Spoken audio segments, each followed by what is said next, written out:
Question आहे, pipe ए एका रिकाम्या टाकीला स्वतंत्रपणे 15 तासात भरू शकतो. पाईप ए एका टाकीला 15 तासात भरू शकतो आणि पाईप बी त्याच टाकीला 20 तासात भरू शकतो. पाईप बी त्याच टाकीला 20 तासात भरू शकतो. तर सर्वात अगोदर ह्या 15 आणि 20चा एलसीएम काढायचा आहे, लसावी काढायची आहे. 15 आणि 20चा लसावी किती आहे?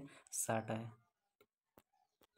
आणि ह्या 15ला 60 हे जे 15 आहे त्या 15नी 60ला भाग द्या, 15 चौ 60. आणि हे जे 20 आहे त्या 20ला पण 60नी भाग द्या, 20 तिरी 60. आता क्वेश्चन काय म्हणते, ते एकत्रपणे कार्यरत असताना म्हणजे दोघे मिळून किती आहे? 4 आणि 3 7 आहेत.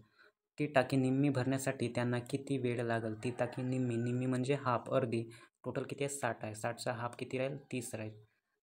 निम्मी भरण्यासाठी त्यांना किती वेळ लागेल? तर याला सॉल्व करायचं आहे. 7 चौ 28 राहिले 2 आणि हे 7 जसेच्या तसे.